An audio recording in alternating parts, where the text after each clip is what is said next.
Soyez bénis au nom puissant de notre Seigneur Jésus-Christ de Nazareth. Que sa grâce demeure encore sur vous en cette soirée et que le Saint-Esprit vienne encore vous visiter par sa présence. Alléluia. Et que ce moment soit un moment béni, un moment de grâce, un moment de visitation divine. Alléluia. Nous sommes à notre temps d'enseignement. Alléluia, dénommé entre les mains et du Seigneur. Je sais que le Seigneur viendra nous bénir. Soyez bénis tous. Mon Dieu, merci, sois béni. Sois béni, mon Jésus, que la grâce de Dieu repose sur toi, que la paix de Dieu soit avec vous. Alléluia. Nous allons prier, recommander ce moment entre les mains du Seigneur, demander l'assistance divine pour qu'il vienne prendre le contrôle de ce moment. Nous voulons te bénir, tendre Père, et encore te dire merci pour la force que tu nous donnes d'être là. La Bible déclare que ce n'est ni par la puissance, ni par la force, mais c'est par ton esprit. Si nous sommes là, c'est parce que tu nous rends capables d'être là. Alors que ton nom soit béni, et que la louange, et que la gloire te reviennent à toi seul. Seigneur, ta parole est toujours, mon Dieu Père, la bienvenue pour nous sauver. Alors je prie que cette parole-là vienne encore nous donner la force, nous édifier, nous aider sur dans notre marche chrétienne et nous conduire. Que tout esprit étranger, tout ce qui est distraction, qui pourrait s'éduquer contre ce moment, soit chassé au nom de Jésus-Christ. Et que ce ton règne vienne, prends le contrôle, bénis ce moment et dispose nos cœurs, nos pensées à l'écoute de ta parole, au nom puissant de Jésus-Christ. Amen. Que le Seigneur nous bénisse et que sa grâce repose sur vous. Encore, soyez tous bénis et je vous salue tous dans le nom précieux de notre Seigneur Jésus-Christ de Nazareth. Ce soir, le thème que nous avons à partager, l'amour inconditionnel de Dieu. Alléluia. L'amour inconditionnel de Dieu. Alléluia. Hier, nous avons vu la grâce de Dieu qui est manifeste sur des personnes qui ne le méritent pas. La grâce de Dieu qui vit des gens qui ne le méritaient pas. Et je voulais rester ces mêmes veines-là en parlant de l'amour inconditionnel de Dieu. L'amour inconditionnel de Dieu. Quand on parle d'amour inconditionnel, c'est un amour sans condition qui n'est pas lié à une action, qui n'est pas lié à une œuvre. Alléluia. L'amour de Dieu est un amour profond, pur. Alléluia. Car Jean 3,16 dit, Dieu a tant aimé le monde qu'il a donné son Fils unique, afin que quiconque croit en lui ne périsse point, mais qu'il ait la vie éternelle.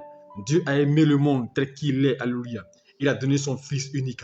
Donc l'amour inconditionnel de Dieu, c'est un amour qui n'est pas lié à nos actions, à nos œuvres, alléluia, mais qui est lié au fait que Dieu nous a aimés et nous a choisis, alléluia. Et nous allons prendre notre premier verset, de Romains chapitre 5, versets 5 à 11. Et nous verrons par là, versets 6 à 11, l'amour inconditionnel de Dieu. Je vais faire la lecture pour vous. Il dit, car lorsque nous étions encore sans force, Christ, au temps marqué, est mort pour des impies. À peine mourra-t-on pour un juste, quelqu'un peut-être mourrait-il pour un homme de bien. Mais Dieu prouve son amour envers nous, en ce que nous étions encore des pécheurs, et Christ est mort pour nous. À plus forte raison donc, maintenant que nous sommes justifiés par son sang, serons-nous sauvés par lui de la colère? Car si lorsque nous étions ennemis, nous avons été réconciliés avec Dieu par la mort de son Fils, à plus forte raison, étant réconciliés, serons-nous sauvés par sa vie. Et non seulement cela, mais encore, nous glorifions Dieu par notre Seigneur Jésus-Christ, qui maintenant, nous avons obtenu la réconciliation. L'amour inconditionnel de Dieu, alléluia. La parole de Dieu est bénie, alléluia. Ici, c'est l'apôtre Paul, un homme qui a vu la grâce de Dieu le localiser, comme je disais hier, quelqu'un qui tuait les chrétiens, une personne qui éprouvait de la haine envers les chrétiens, et que Dieu va le choisir pour faire de lui un instrument. Il va bénéficier de l'amour de Dieu. Il va voir comment lui, Dieu l'a épargné. Dieu pouvait l'écarter à cause du mal qu'il a fait aux chrétiens, à ses enfants. Mais Dieu l'a choisi.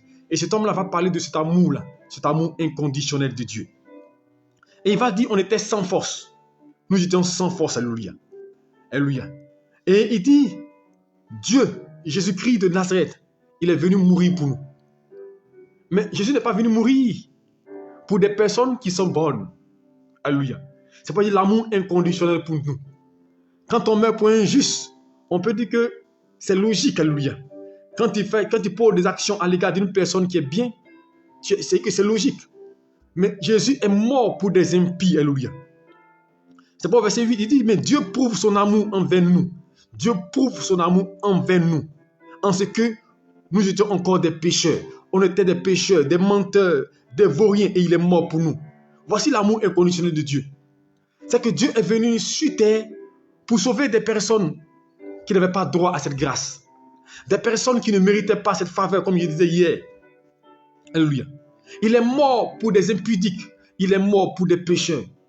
Il a donné sa vie pour des gens qui ne le méritaient pas. Il a donné sa vie pour des gens qu'on pouvait voir comme des gens qui étaient destinés à l'enfer, à la mort. C'est pourquoi je dis l'amour inconditionnel de Dieu. Alléluia. On était ennemis de Dieu. Est-ce que vous comprenez? On était ennemis de Dieu. On insultait Dieu. On injuriait Dieu. On disait que Dieu n'existait pas. Mais malgré cela, il est venu mourir pour nous. Alléluia. Il est venu donner sa vie pour nous pendant qu'on était ses ennemis. Alléluia. Il nous a réconciliés par sa mort. Alléluia. C'est la preuve d'un amour inconditionnel. Quand on parle de l'amour inconditionnel, c'est l'amour qui n'est pas lié aux actions. Alléluia. L'amour que nous voyons aujourd'hui et l'amour que nous prêchons aujourd'hui, c'est l'amour conditionnel. Qui consiste à dire, c'est parce que tu es bon que Dieu va te protéger. Dieu t'aime parce que tu pries beaucoup. L'amour conditionnel, c'est l'amour qui est fait par intérêt. Et ce que nous manifestons vis-à-vis de Dieu, nous, pour nous, c'est l'amour intéressé. Parce que quand on va à l'église, c'est parce qu'on veut recevoir de Dieu. Mais Dieu n'attend rien de nous, je vous l'assure. Dieu n'attend rien de nous. Que tu le pries, que tu ne le pries pas, il sera toujours Dieu.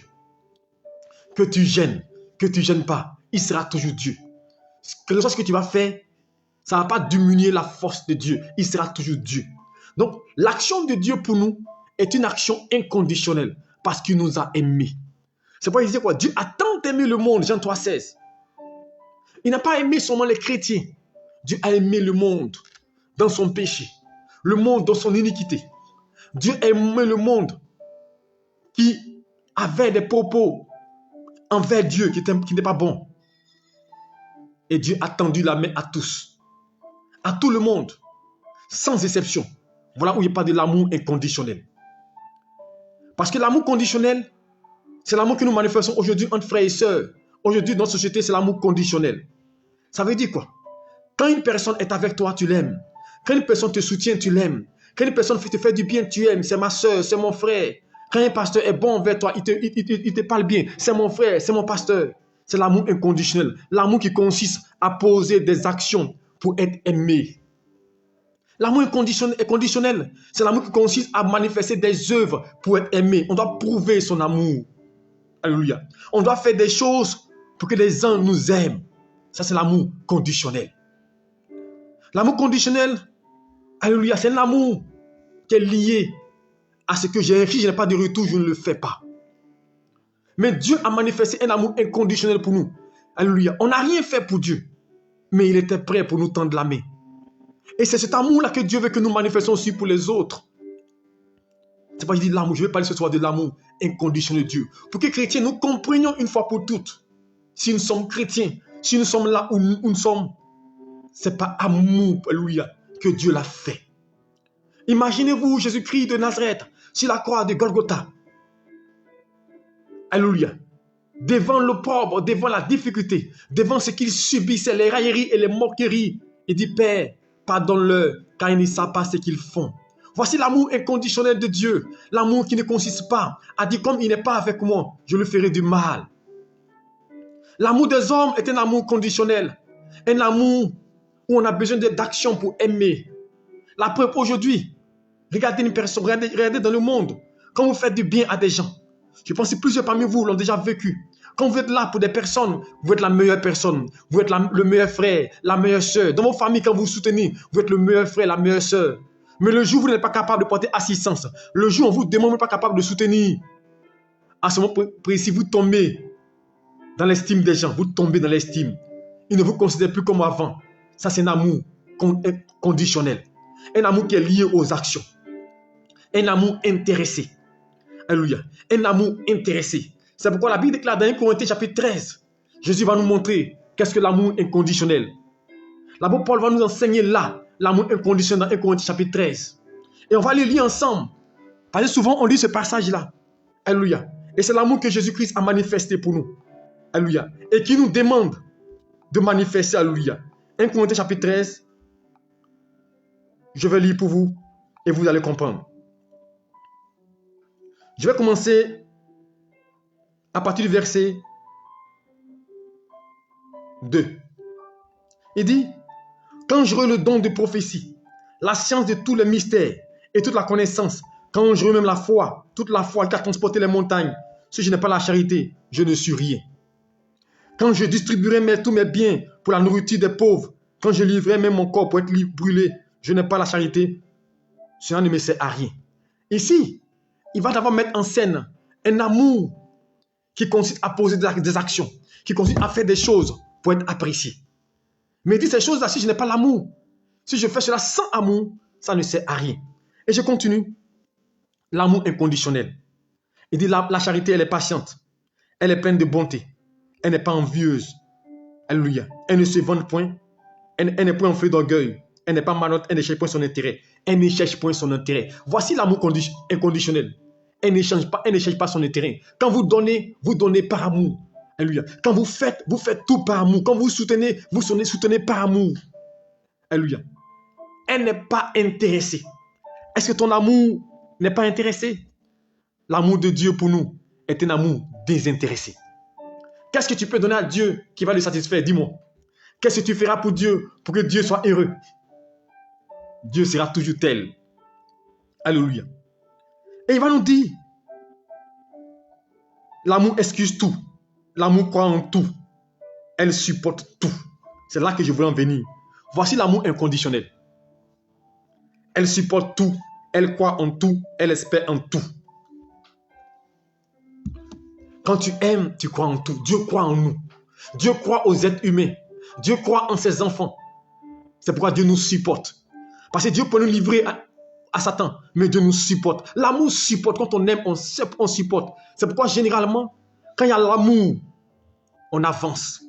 Quand il y a l'amour d'une relation, quand il y a l'amour d'un foyer, quand il y a l'amour d'une maison, quand il y a l'amour et que l'amour n'est pas intéressé, alléluia, malgré les circonstances, malgré les vents et marées, le couple demeure ferme. Mais quand on se met ensemble, pas par amour, par convenance, par intérêt, parce qu'il est grand, parce qu'il est beau, parce qu'il a les moyens, parce qu'il est stable, ça c'est un amour conditionnel. Je prends les choses physiques pour expliquer. C'est un amour conditionnel, parce qu'il a les moyens, parce qu'il est fils de temps, parce qu'il est fils de temps, parce qu'elle est fille de temps, parce qu'elle vient de telle famille, alléluia, parce qu'il a tel style. Quand cet amour, il est manifeste, il ne dure pas parce que c'est un amour qui est conditionné. Tout ce qui est conditionné ne durera pas. Parce que le jour que l'élément de la condition ne sera plus respecté, ton amour va baisser. Mais l'amour inconditionnel, c'est un amour qui ne tient pas compte de ce que les gens disent, ne tient pas compte de la forme, ne tient pas compte de ce que la personne est. Alléluia. Mais l'amour inconditionnel, c'est un amour qui se démontre sans forcément attendre un retour. Comme Jésus-Christ nous a aimés pendant qu'on était ennemis, pendant qu'on faisait du mal, il nous a aimés, il nous a protégés. Je vous dis une chose, Dieu ne te protège pas parce que tu pries, parce que tu gênes. Dieu te protège parce qu'il t'aime. La preuve, la Bible dit qu'il fait pleuvoir la pluie sur les injustes et les justes. Dieu pouvait dire, comme ceux qui ne me prient pas là, ils ne sont pas chrétiens là-dedans, je vais seulement bénir, non. Mais la pluie descend sur tout le monde. L'amour inconditionnel de Dieu. Alléluia. C'est un amour qui n'a pas de variation. C'est un amour qui ne change pas. Dieu aime tout le monde. Est-ce que vous comprenez? Dieu t'aime. Et l'amour de Dieu n'est pas en fonction de ce que tu fais. Le monde vous a fait croire. Le monde nous dit que non. C'est quand nous ferons beaucoup d'offrandes que Dieu va nous aimer. C'est faux. C'est quand tu as fait telle chose que Dieu va te sera sauvé de Dieu. C'est faux. Comme j'entendais quelques années plus tard, en arrière, un certain film passé, où on nous disait que quelqu'un a dormi, il est mort plus tôt, et puis il a eu des visions. Et il est parti au ciel là-bas, et dans le ciel, quand il a vu des cases. Chacun avait des cases. Et selon ce que tu faisais, l'offrande que tu donnais sur la terre, selon la dîme que tu payais sur la terre, tu avais une grande maison, tu avais une petite maison. Il dit, arrêtez de connourrir ces bêtises. Soyons sérieux vous aussi. Soyons sérieux quand même. Donc, ça veut dire que ceux qui sont riches vont nous dévancer encore au ciel. Si c'est l'offrande ou même la dîme qui fait qu'on a une maison, mais cet évangile n'a aucun fondement biblique. Et moi, je peux assurer, et puis je peux dire, je n'ai pas besoin que Dieu me dise. Je dis, c'est faux. Ce n'est pas ta dîme qui va te sauver. Ce n'est pas ton offrande qui va te sauver, c'est faux. L'offrande et la dîme ne te sauvera pas. C'est pas ce qui va faire que Dieu va t'aimer. Non, si tu donnes plus... Non, c'est faux. L'amour de Dieu n'est pas lié à ce que tu fais pour lui. L'amour de Dieu est lié de ce qu'il t'a aimé, il t'a choisi. Est-ce que vous m'entendez? L'amour inconditionnel de Dieu. Vous pensez que nous sommes bons? Nous péchons chaque jour, mais Dieu nous tend l'amour, la main. L'amour inconditionnel de Dieu, c'est un amour qui n'est pas lié à tes actions. Et nous allons lire un second verset. Comment l'amour inconditionnel de Dieu va se manifester encore. Éphésiens chapitre 2. Et vous allez voir l'amour inconditionnel de Dieu. Ceux qui disent que non, c'est parce qu'on est bon, c'est parce qu'on est meilleur. Mais écoutez bien ce passage. Et vous allez comprendre que l'amour de Dieu, il est inconditionnel. Éphésiens 2, 4. Je lis à partir du verset 4. Il dit, mais Dieu, qui est riche en miséricorde, à cause du grand amour dont il nous a aimés. Éphésiens dit, Dieu, à cause du grand amour dont il nous a aimés. Alléluia. Nous qui étions morts par nos offenses, nous a rendu la vie avec Christ. C'est par grâce que vous êtes sauvés. Est-ce que vous comprenez? L'amour de Dieu, c'est par la grâce que tu es sauvé. Est-ce que tu m'entends? Si les gens te disent que c'est par ton effort que tu es sauvé, mon frère, il faut leur dire qu'ils sont des menteurs. C'est par grâce que nous sommes sauvés. Voici un amour inconditionnel. C'est un cadeau de Dieu. Le salut est un don. Le salut est un cadeau de Dieu. Et nous allons continuer au verset 8, vous allez comprendre. Verset 8. Il dit, car c'est par la grâce que vous êtes sauvés. Écoutez bien. Par le moyen de la foi. Et cela ne vient pas de vous.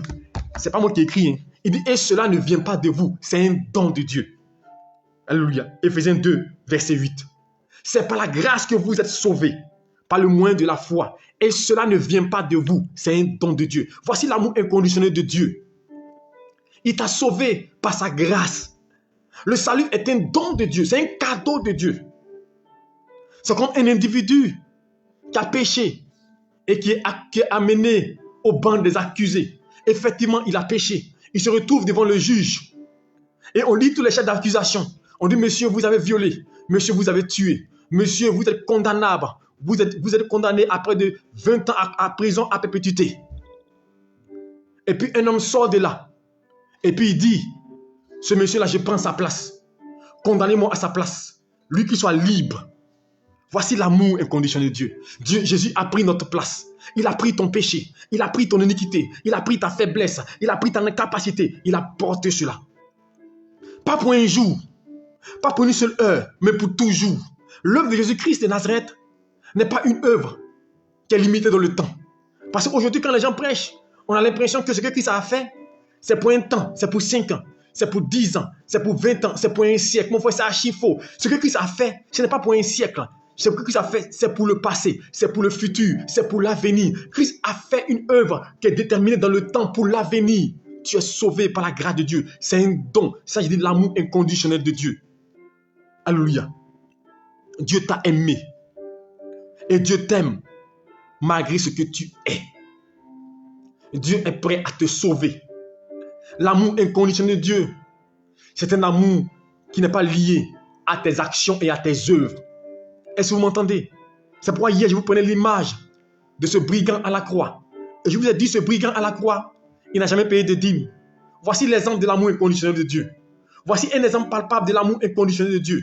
Un homme qui a tué, un homme qui a volé, un homme qui a peut-être violé, qui a menti, qui a fait toutes sortes de choses. Et puis un jour, il se retrouve sur la croix avec Jésus-Christ.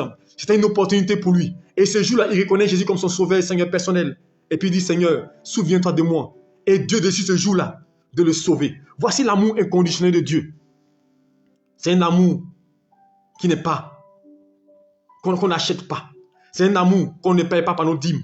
On ne paye pas par nos offrandes, par nos prières, par notre constant. Non, ça n'a rien à voir. Nos prières et nos gênes, nos offrandes, c'est pour nous-mêmes sur terre. Sinon, Dieu nous a aimés. Et son amour n'est pas lié à tout ce que nous faisons. Mais est lié, il nous a choisis. Alléluia. Est-ce que vous me comprenez? Dieu t'aimera. En dépit de tout, il t'aimera. Que tu sois voleur, que tu sois menteur, que tu sois tueur, Dieu t'aimera. Dieu t'aimera. Prenez l'image de l'enfant prodige. La Bible déclare que cet enfant-là, il va prendre ses biens. Il va s'éloigner de son père. Mais lorsqu'il s'en va, son père est meurtri. Quand nous nous séparons de Dieu, Dieu pleure. Parce que Dieu est maître plutôt. Dieu a la douleur parce qu'il voit son enfant qui emprunte un chemin. Je vous dis une chose, Dieu ne se réjouira jamais de quelqu'un qui a péché, qui a agi négativement. Non, au contraire, Dieu est peiné. Dieu veut même le sauver. Quelqu'un commet l'impudicité, l'adultère, le vol. Dieu même, il a mal au cœur parce que Dieu veut te sauver. Son amour de Dieu se manifeste plus. Plus tu vas vers le péché, plus Dieu t'aime parce qu'il voit ta souffrance. Plus le péché prend de l'ampleur de ta vie, plus l'amour de Dieu devient encore plus fort pour toi parce que Dieu veut te sauver. Est-ce que vous m'entendez? Dieu veut te sauver. Et c'est pourquoi il a l'image, avant de révéler ce qu'il disait, l'image du berger qui a 100 brebis. Souvent quand on le lit, on ne fait pas attention. On dit un berger a 100 brebis. Une brebis se perd. Et la Bible déclare que le berger, il laisse les 99 brebis pour aller chercher la seule brebis perdue. Mais dans le monde physique, on va dire que c'est insensé. Dans le monde où on marche par condition, on va dire que c'est insensé. Parce que quand tu te laisses les 99 brebis, elles peuvent se perdre, elles peuvent être attaquées. Par exemple, on se dit que bon, 99, quand on fait la balance, mieux vaut laisser un parti. Mais l'amour de Dieu inconditionnel ne raisonne pas comme ça. Est-ce que vous comprenez? La seule brebis a du prix aux yeux de Dieu. Donc Dieu est prêt à laisser 99 brebis, à laisser ces personnes-là sans protection pour aller sauver cette brebis perdue. Donc je veux dire à quelqu'un, lorsqu'une personne se perd, l'amour de Dieu se manifeste davantage pour lui. Et comme je vous disais tout à l'heure tantôt, l'enfant prodige, il a pris ses biens. Il est parti vivre comme il voulait. Il est parti vivoter comme il voulait. Et ayant tout dépensé, à un moment donné, il avait peur de revenir. Et beaucoup sont dans ces cas-là. Et j'aimerais dire à toutes ces personnes, ces cas-là, qui ont emprunté des chemins détournés, qui ont vautré dans le péché, qui ont commis des choses impardonnables selon eux. Ils ont posé des actions répréhensibles. Et ils se posent la question, est-ce que Dieu peut m'aimer encore? Est-ce que Dieu peut m'accepter encore? Est-ce que j'ai fait? L'action que j'ai posée, j'ai tué, j'ai volé, j'ai été brigand, j'ai commis des impudicités, d'adultère, des avortements. Est-ce que Dieu peut m'accepter encore? Elles sont nombreuses ces personnes-là qui se condamnent, qui se jugent à cause de ce qu'elles ont fait hier, elles ont fait dans le passé. Et elles hésitent à venir à Dieu. C'était le cas de l'enfant prodige. Il hésitait. Il se posait la question, est-ce que son père pourrait l'accepter à nouveau? Est-ce que son père pouvait le recevoir à nouveau? Mais la Bible déclare que quand il a pris la décision de venir vers son père l'ayant vu de loin, était rempli d'amour. La Bible, il allait vers son fils. Il dit, mon fils qui était perdu est revenu à la vie. Il a accepté. Mais regardez une chose, il a accepté son fils en dépit de la faute. En dépit de faire son fils, de son vivant, a pris son héritage. En dépit de son vivant, son fils l'a causé du malheur, l'a causé des dégâts, de la peine, l'a causé beaucoup de soucis. Mais malgré ça, le père a reçu l'enfant prodige. Mais il ne s'est pas limité à là. Il a fait tuer un veau gras pour le recevoir. Voici la grâce de Dieu. L'homme qui vient dans son état, dans son péché, Dieu est toujours prêt à l'accepter, à le sauver. Voici le message du salut que je veux, chrétien, que tu prêches, que tu dis à ton frère pour te dire, malgré ta situation, malgré ton état, là où tu te trouves, Jésus-Christ est prêt à te sauver, est prêt à t'aider, est prêt à t'accepter. Personne ne peut rester en marge du salut de Dieu, car l'amour inconditionnel de Dieu est pour tous. Et Dieu tend la main à tous. Dieu veut délivrer tous. Alors, s'il te condamnait, je ne sais pas quel péché tu as commis. Je ne sais pas ce que tu as fait qui fait que tu n'es pas en paix quand tu es dans la présence du Seigneur. Je vais te dire une chose. La Bible déclare que en Christ, les choses anciennes sont passées et toutes choses sont devenues nouvelles. Dieu est prêt à te tendre la main. Quand le monde te condamne, quand le monde te juge, quand le monde te martyrise, quand le monde dit que tu n'as pas le droit d'être là parce que tu es païen, quand l'image de Simon qui a reçu Jésus-Christ dans sa maison, ayant reçu Jésus-Christ, une femme est arrivée, une prostituée. Et quand elle est arrivée, elle a versé du parfum sur Jésus-Christ. Quand elle est arrivée, la Bible déclare qu'elle a pris ses cheveux, elle a commencé à essuyer les pieds de Jésus-Christ, pleurant sur ses cheveux. Simon lui-même a dit, si celui-là était prophète, il aurait su qu'elle était une pécheresse. Et Jésus dit, Simon, je sais qui elle est. Je sais qui elle est. L'amour de Dieu sera toujours manifeste pour une personne, quel que soit ton état, quelle que soit ta position. Je n'ai pas dit de voter dans le péché, non, mais je te dis une chose, quel que soit ton état, Dieu viendra te sauver. Alors ne t'arrête pas à là où tu es, ne reste pas sur ta situation, viens à Dieu, viens à l'Éternel. Il sera toujours prêt à te délivrer, à te sauver. C'est ça le message de salut, le message de liberté, de restauration. Dieu est mort pendant que tu étais pécheur. Et c'est le message qu'il nous a dit, Romains chapitre 5. Il dit qu'on était ennemis de Dieu. Et étant ennemi de Dieu, il est venu mourir pour nous. Il est venu nous sauver. Si Dieu n'a pas tenu compte de notre état, pendant qu'on était pécheurs pour mourir pour nous, c'est maintenant que nous sommes sauvés. Maintenant qu'on le prie qui va nous abandonner, ce n'est pas possible. L'amour inconditionnel de Dieu pour toi est au manifeste. C'est pourquoi il a dit dans Ésaïe 43, Jacob, il dit Jacob que j'ai aimé. Jacob que j'ai aimé. Tu as du prix à mes yeux. Tu as du prix aux yeux de Dieu. Et le prix que tu as aux yeux de Dieu n'est pas lié à tes offrandes, n'est pas lié à ta prière, n'est pas lié à ton jeûne, n'est pas lié à ton évangélisation. Dieu t'a aimé tel que tu es. Dieu t'a aimé tel que tu es. Alors comprends une chose, l'amour de Dieu pour toi sera toujours manifeste. Alors je vais dire à quelqu'un, la grâce de Dieu sera toujours disponible pour toi. Ne laisse pas quelqu'un te faire douter de l'amour de Dieu pour toi. Ne laisse pas une personne te dire, Dieu n'est pas prêt à t'accepter. Il n'est pas prêt à t'accueillir. Dieu sera toujours prêt à t'accueillir. Dieu sera toujours prêt à te délivrer. Même quand l'ennemi viendra t'accuser, viendra te dire que tu ne mérites pas d'être là, Dieu te dira, mon fils, je suis prêt à t'aimer, prêt à t'accepter. Comme l'image dans Zacharie chapitre 3 de Josué, ce sacrificateur, dont les vêtements étaient sales. Satan est monté pour l'accuser. Satan accuse plusieurs parmi nous pour dire tu es pécheur, tu es impudique, tu n'as pas le droit de prier, quitte ici. Mais la Bible déclare, Dieu dit enlevez son vêtement sale. Dieu ne t'accusera jamais. C'est pourquoi je dis, le véritable évangile, il n'accuse pas. Tout ce qui accuse, ce n'est pas un vrai évangile. Dieu n'est pas un accusateur. Si tu prêches pour accuser les gens, c'est que tu es du côté de Satan. Parce que l'accusateur, c'est Satan. Dieu veut sauver. Dieu interpelle. Dieu conscientise. Pour dire, mon fils, viens à moi. Ne laisse pas influencer par ton péché. Ne laisse pas ton péché te dominer. Viens à moi. Dieu sera toujours prêt à te sauver. Alors ce soir, je vais dire quelque chose à quelqu'un. Ne peux pas courage. Dieu t'a aimé d'un amour inconditionnel. Un amour dont tu n'imagines pas. Alléluia. Et on va lire un dernier verset. Alléluia, pour terminer par là. Romains chapitre 8. Alléluia. Et l'apôtre Paul encore, qui a expérimenté l'amour divin, il va nous parler de cet amour grand, cet amour puissant, ce grand amour de Dieu qui se manifeste chaque jour pour nous. Alléluia. Romains chapitre 8, à partir du verset 30. Écoutez bien. Il est écrit. Il dit, je vais commencer à partir du verset 29. Ceux qu'il a connus d'avance, il les a aussi prédestinés à être semblables à son fils, afin qu'il fût le premier-né dans plusieurs frères. Et ceux qu'il a prédestinés, il les a aussi appelés. Ceux qu'il a appelés, il les a aussi justifiés. Ceux qu'il a justifiés, il les a aussi glorifiés. Que dirons-nous donc de ces choses? Si Dieu est pour nous, qui sera contre nous? L'amour inconditionnel de Dieu. Lui, écoutez bien, lui qui n'a pas épargné son propre fils, mais qui l'a livré pour nous. Est-ce que vous comprenez? L'amour inconditionnel de Dieu. Il n'a pas épargné son propre fils.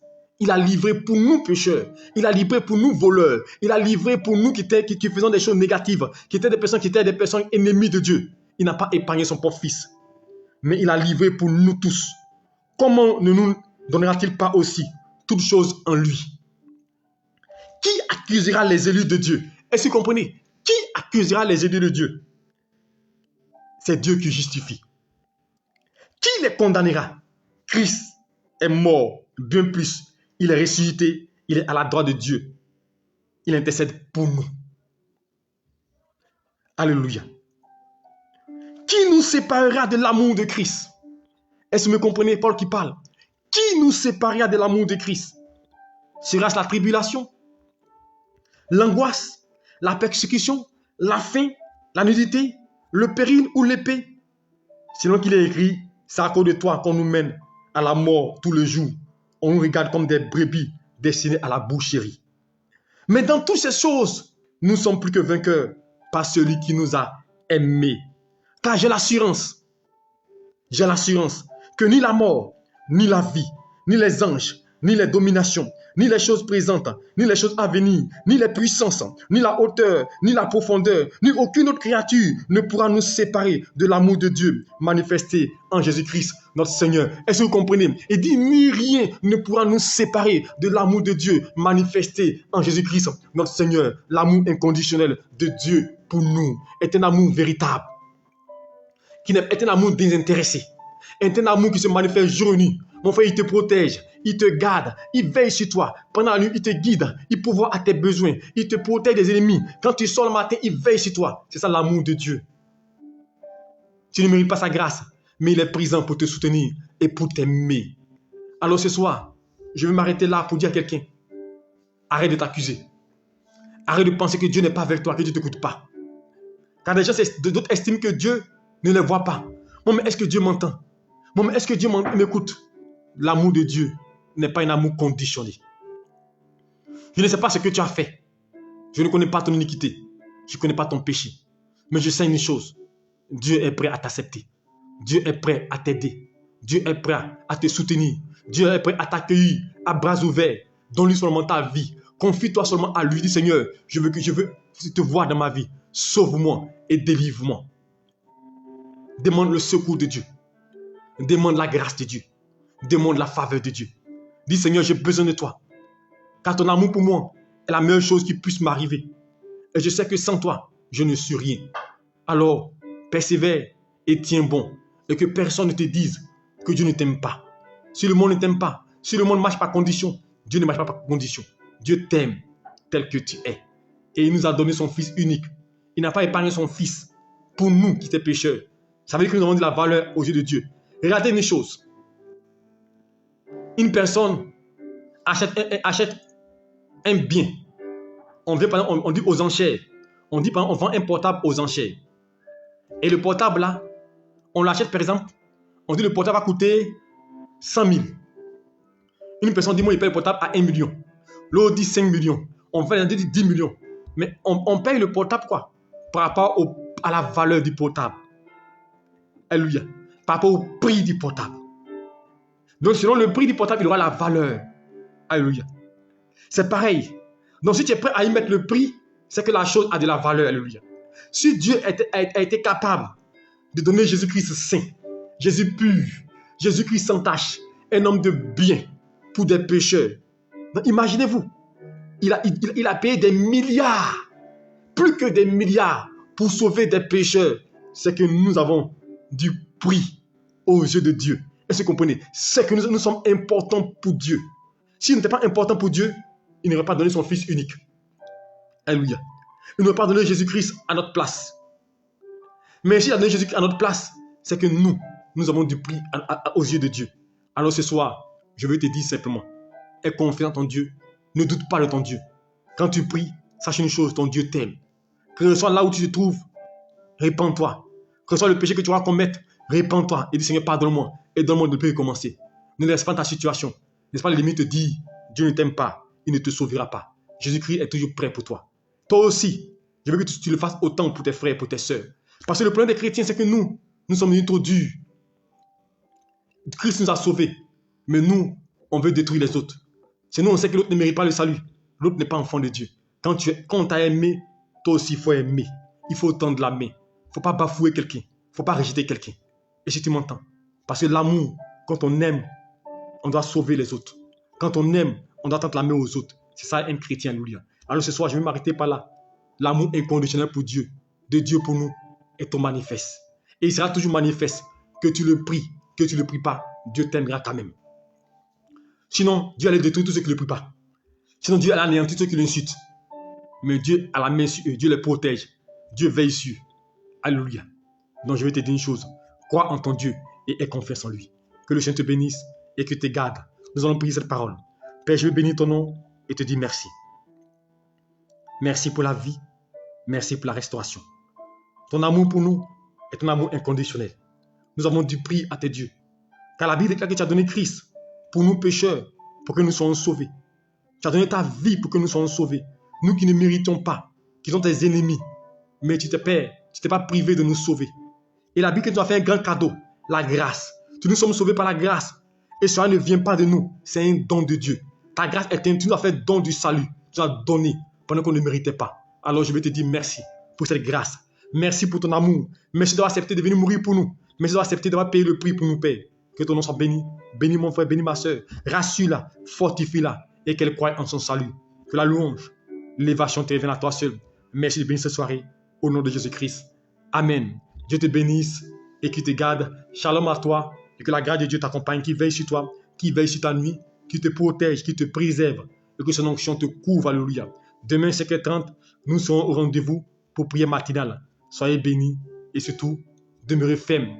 La Bible déclare dans le psaume 116, j'aime l'Éternel car il entend ma voix. Aime Dieu. Continue d'aimer Dieu et tu verras sa gloire. Dieu vous bénisse. Bonne nuit à vous. On sera demain 5h30.